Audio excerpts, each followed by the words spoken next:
From the Rio Grande River to the John Crow Mountains, Jamaica is truly blessed with a bountiful and beautiful natural environment.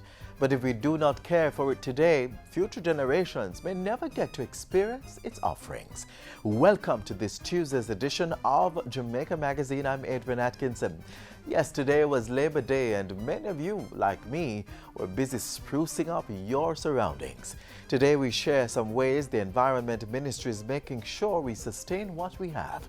Plus, youth take on the big issue of climate change. You don't want to miss this exciting discussion. We unfold the pages with this message.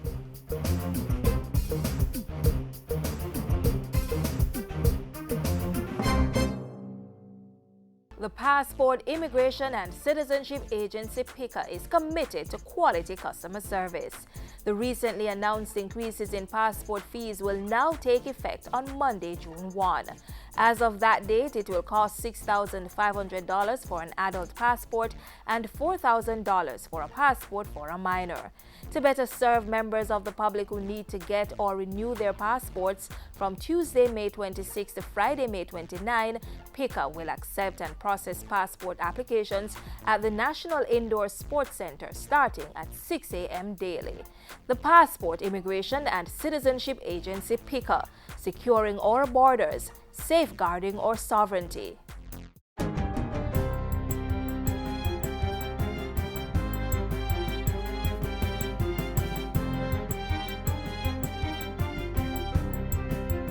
Good day, I'm Stacey Ann Smith, and this is your JIS News for Tuesday, May 26. Government will be rolling out more than $1 billion in infrastructure projects under the Major Infrastructure Development Program MIDP in the next week. At a contract signing last week, the Portfolio Minister Dr. Omar Davies said the sum allocated would build bridges and improve roadways in 5 parishes: Portland, Westmoreland, Clarendon, Hanover and St. James. The main contractor for MIDP is China Harbour Engineering Company, and a number of subcontractors were also selected. Dr. Davies said the process was transparent. Under this program, there are bids. People tender and bid. So the scope is put out, advertised, and everyone who is here won a bid. This is about getting value for money in terms of every single contract. The MIDP is funded by the China Exim Bank and the government of Jamaica to the tune of $352 million. The project is being executed by the National Works Agency. Government is insisting that no mining operations are taking place in the Cockpit Country in Trelawney.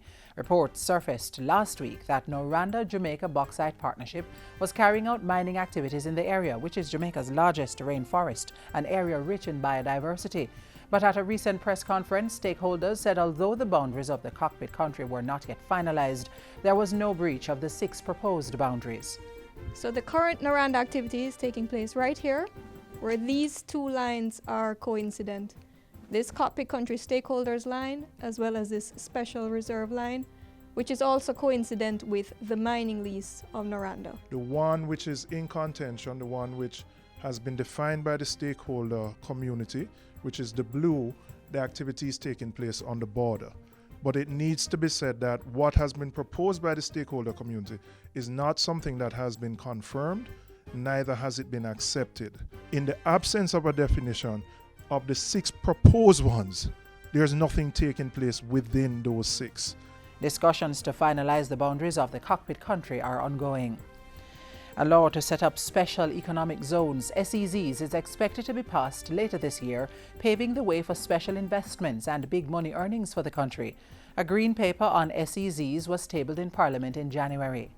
We're now about to issue the white paper, and that will form the basis for legislation. The SEZ will facilitate significant opportunities for MSMEs to take advantage of the globalization of production by enabling them to provide products and services to international and local large-scale enterprises. Minister Hilton was speaking recently at the Jamaica Business Development Corporation's Small Business Expo. The creation of special economic zones is critical to Jamaica's logistics hub initiative.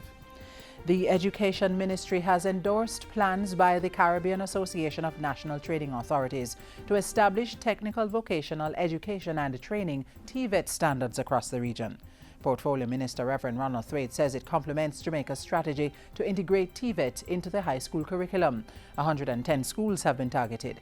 By the 2016-2017 academic year, it will be mandatory for every grade 11 student to sit one technical and vocational subject in an external exam.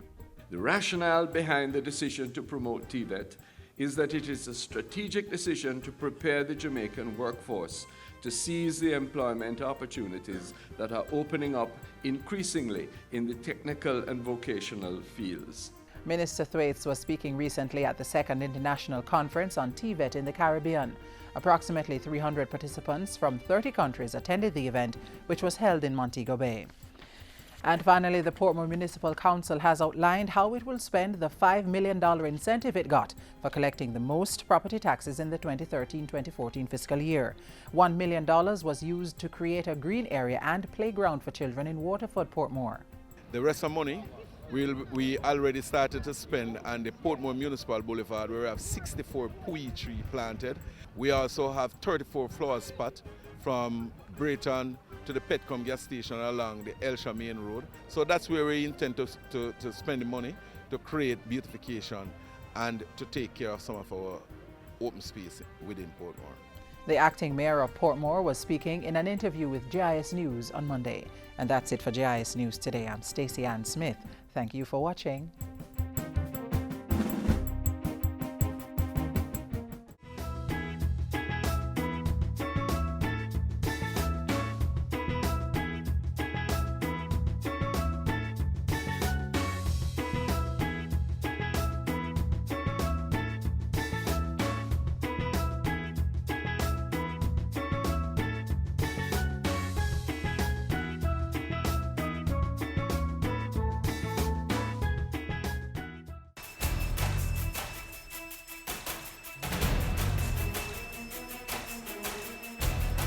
In Jamaica House Weekly, the Prime Minister leads another successful Labor Day. 100 former sugar workers get land titles and... I want all of you children here to understand you are precious. And look at the faces of the beautiful little girls. I just want you all to know I love you so much. Sharing some love with girls at Liberty Academy.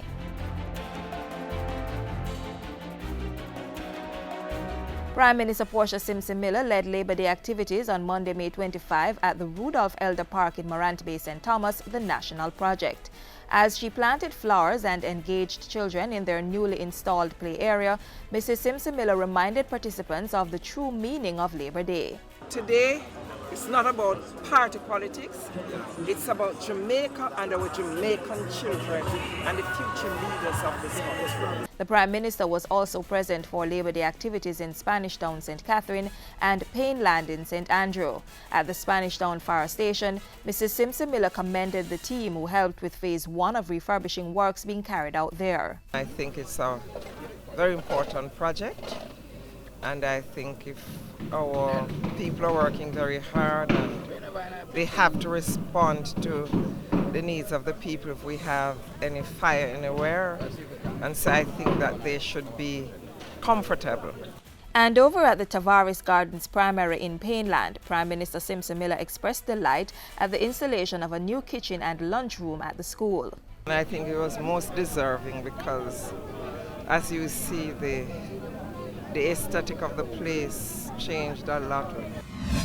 And Mrs. Simpson Miller used her official Labor Day message to issue a special appeal to Jamaicans to allow the nation's children to grow up and benefit from the efforts and the lessons of our ancestors. I encourage all Jamaicans to utilize Labor Day as a platform for working together in the interest of our children, who are the soul and future of our nation. The Prime Minister also thanked workers in the private and public sectors for their sacrifice, support and understanding in meeting growth targets. Your corporation continues to play a key role in ensuring the ongoing success of Jamaica's economic reform program. I urge you to remain committed to the goal of achieving growth, economic expansion, job creation, and a higher standard of living for all our workers and their families.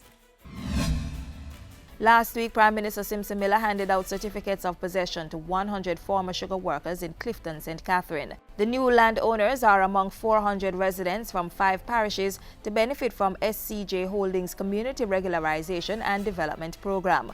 Under the program, former sugar workers who were settled on properties by their former employers without legal claim to the land will now be regularized. Clifton is one of the first 30 communities in this phase of the project where the lots are being provided and residents are meeting the costs for the legal and infrastructure work necessary to get approvals and titles. Former sugar workers in Westmoreland, Clarendon and Trelawney will be regularized by the end of the year. On Tuesday, Mrs. Simpson Miller took some time to motivate girls at Liberty Academy's annual Girls' Day activities. She used the occasion to encourage them to report any abuse they face. I want you to make me a promise today. Promise me that you will not allow anybody to get in your way and the way of your development and success. And if you feel someone is treating you in a way they should not, and if you think they are behaving inappropriately and suggestively with you or causing you any form of pain or discomfort, go straight away to your parents and let them know. Tell your teachers, tell your guidance counselor, tell your pastor or your principal, and they will call the police. At Jamaica House, the Prime Minister chaired a meeting of the Partnership for Jamaica on Thursday. She also made time to greet the new Japanese ambassador to Jamaica, who came to pay a courtesy call. And over the weekend, Mrs. Simpson Miller attended the Thanksgiving service for the life of Edwina Wilson, expressing condolences to her family and friends. I know it is not easy losing your loving mother. I know that you can take some comfort from the fact that she lived a long and fulfilling life. Edwina Wilson died on April 29. She was 100 years old. That's it for this week's Jamaica House Weekly. Do join us next week for more stories from the Office of the Prime Minister.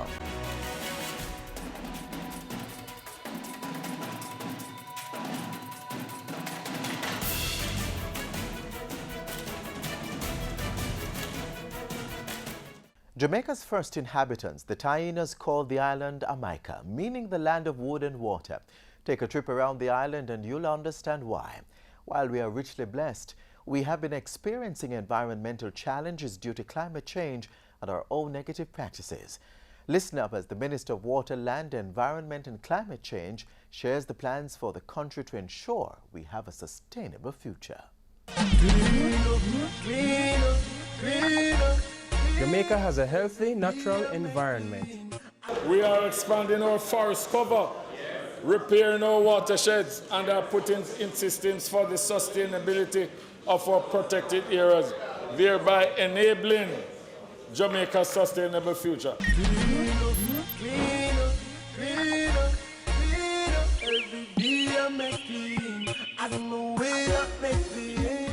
We have completed the preparation of the climate change policy framework and will shortly be laying it in this Honourable House. The next move is to create climate change networks at the local level in each parish. To help push that agenda across the public sector, government has received $2 billion from the Climate Investment Fund through the Inter-American Development Bank, IDB.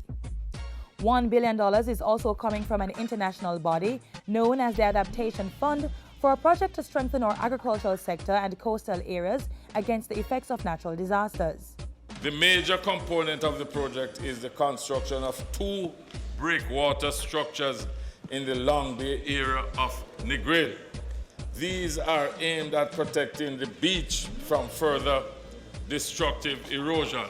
I am pleased to advise members that Cabinet has approved the implementation of this important project, even as we continue to engage the Negril community. Fresh, clean air. Green hills. Under the country's principal environment legislative framework, we will be promulgating regulations to govern environmental impact assessments and manage resource protected areas during this financial year. In addition, we'll be going to Cabinet to seek approval to increase the fines under the principal environment legislation to assist in reinforcing the polluter pays principle, as well as to aid in changing the behavior of our citizens. A vehicle emission standards is being prepared this year. Other plans underway this fiscal year include the Protected Areas System Master Plan and the zoning plans for the Negril, Montego Bay, and Ocho Rios marine parks. Also, the National Protected Areas Conservation Trust Fund is to become operational during this financial year, while discussions continue on the new forest policy, which was tabled in March. Jamaica is still the most beautiful place in the world. And to keep it beautiful for future generations, we have to take care of our resources, including our water sources. For this financial year, $407 million is being spent on the Yalas River Hope River Integrated Watershed Management Project. $43 million will also be used to repair catchment tanks in several parishes. Also, my ministry will be promoting individual household rainwater harvesting solutions in areas devoid of adequate sources and piped water. Pilot projects will begin in Manchester and St. Ann. Additionally, the process has started to secure 71 pump sets for pump replacement under the $350 million Pump and Tank Operating Efficiency Program. For 2015-2016, the National Water Commission (NWC) has a number of projects planned. Among them, fixing 26 water supply facilities in the Kingston metropolitan area, the Artificial Aquifer Recharge Project, which seeks to remove water from the South St. Catherine Limestone Aquifer, the continuation of the Portmore Sewage Reconfiguration Project, and upgrading the sanitary sewage system in the communities of Majestic Gardens, Seaview Gardens, and Riverton Meadows in South and Southwestern St. Andrew. Improve land use, planning, and development. I am pleased to report to this Honourable House that a land divestment policy framework and procedures manual for the divestment of government lands has finally been produced, and here it is, Mr. Speaker. This will be a guide to all public sector entities that are involved in the divestment of land, for example, the National Land Agency. At the same time, an electronic inventory of all government lands will be developed and updated using a software known as the Estate Management System. If you're having land titling problems, help is coming. By the end of June 2015, 6 land adjudication committees to settle land issues will be established in Clarendon, 4 in Manchester, and 2 in St. Catherine. In addition, we are now awaiting an amendment bill from the Chief Parliamentary Council, which will make the law more culturally relevant. Do you see those happy faces? They represent the many who have benefited from land titles in recent times. But if you're among some Jamaicans who sold lands to bauxite companies, resettled, and are now having some problems with getting your titles, we have some good news for you.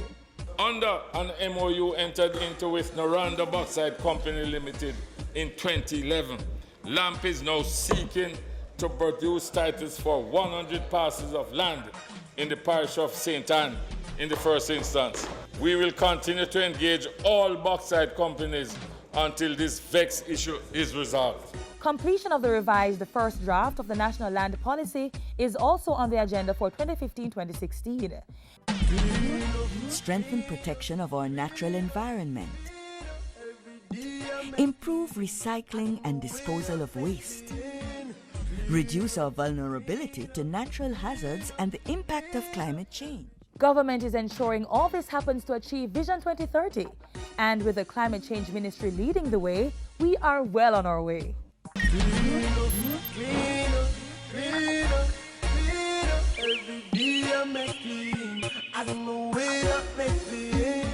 The message of climate change has also become quite a topical one in the nation's schools, and more young people are getting involved in measures to protect the environment. If you're a fan of debating, check out the inaugural Youth Climate Change Sectoral Debates next. See the signs, they all reveal that global climate change is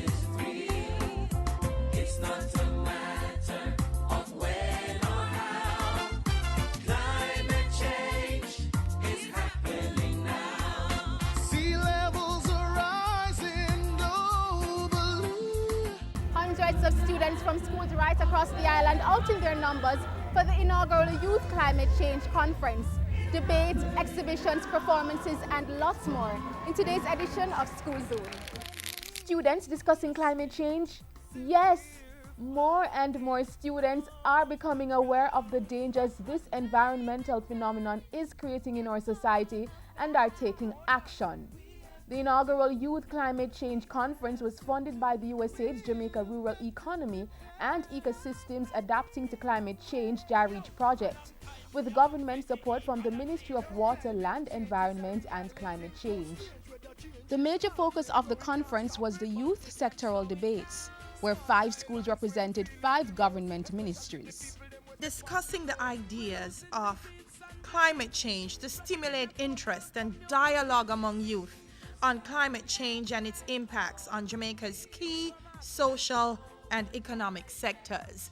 Awareness about climate change has to begin right here, right now, with you and your peers across the length and breadth of the island. We need to engage you, our bright young minds, and have you on board as we take the message to the wider public. The motion.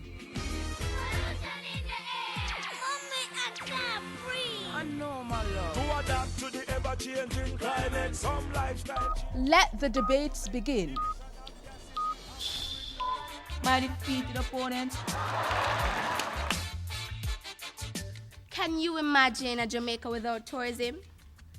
If you think our island is facing economic woes now, imagine the state we would be in without our most economically profiting ministry. Tourism accounting for a whopping $20 billion US worth of investment in 2013 alone. The need for quality water among the 5 economic sectors are not equal and cannot be equal. My opponents, isn't it clear? The agriculture and fisheries sector serve as oxygen for all the 4 sectors. When one has to meet the demands of 2.7 million people, trading partners, and providing resources for all the other sectors, that is a big job, and we simply cannot do it without a stable supply of water. To the well-being of our country citizens, we believe that the quantity and availability of water is most needed in this sector. Without a functioning health sector, none of us would be here today, and Jamaica would not be a tropical paradise, but a tropical misery. The need to implement reliable water systems for the health sector must be a top priority. Chairperson, judges, audience, my defeated opponents, all sectors must compete, but the needs of the environment are far more important than any other sector. Therefore, we must act to provide, protect, and conserve water resources for the environment. Good opening volleys, but a debate is not so easily won. A question to all the sectors competing for this most valuable commodity, water. What would the manufacturing sector be without healthy manufacturers? What would the agricultural sector be without healthy farmers? What would the tourism sector be without healthy hotel managers, healthy lifeguards, healthy bus drivers? Tell me. Ladies and gentlemen, I've been sitting over there listening to the rubbishes that have been uttered. I think that what they should do is recycle and use better farming techniques instead of arguing for more water, because the environment needs more water than they do. Without an healthy environment, can they be? No, they can't. Our young debaters who are certainly passionate about their sector's needs. But do they have you convinced? As you think about which sector really needs more water, let's take a lightning break to enjoy some climate-friendly entertainment. Right, to Jade Tomlinson. Her outfit is made of banana chip wrappers, rice bags, and cartridge paper. The Jade is rocking the national colors. The dress is a tube top. What? The dress is a tube top made from umbrella and garbage bags.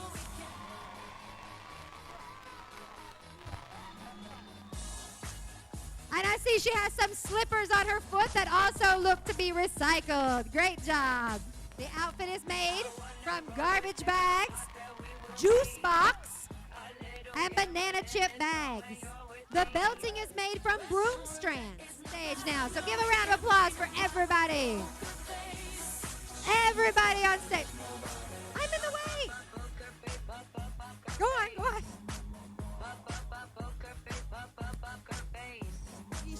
Tell you the truth, it kinda wrongish. Pollute the waters, burn the tires, now the ozone it a vanish. That style the way you have it up for vanish. Reap the trees and now plant people. You not think that kinda wrongish. Lose the earth, then know we are gonna manage. Do the right and don't look so astonished. We are asked what's happening. Each endeavor in all achieving.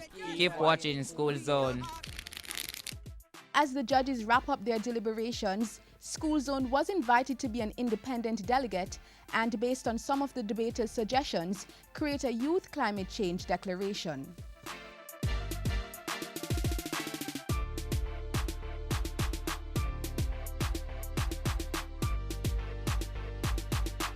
So now to the moment we've all been waiting for.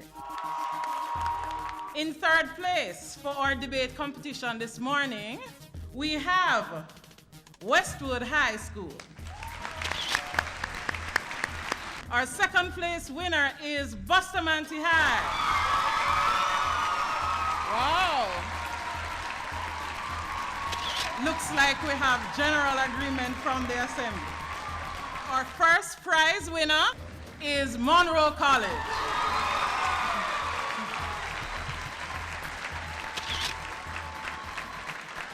Good job, guys. Other prizes for our astute debaters included Best Presenter going to Jaden Johnson of Monroe College. Most technically sound speaker went to another Monroenian, Antonia Davis, who also received a special scholarship from the Sandals Foundation. And Westwood High copped the award as the most cohesive team. My defeated opponent.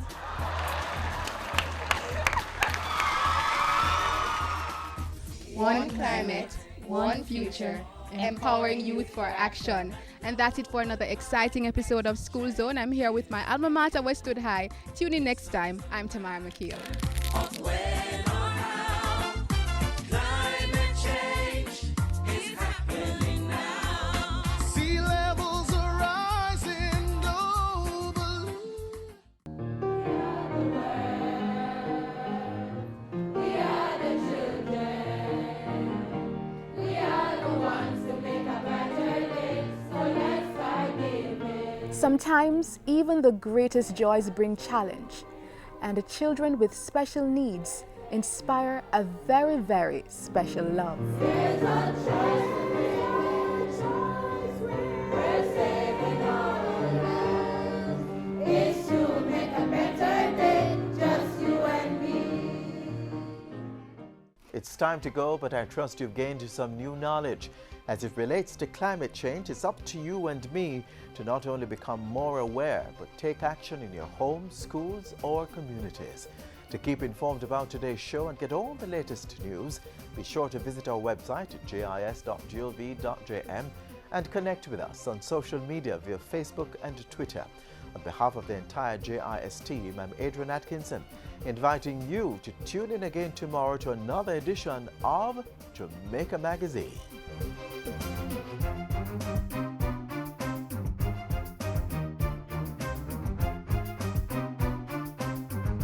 This has been a production of the Jamaica Information Service, the voice of Jamaica.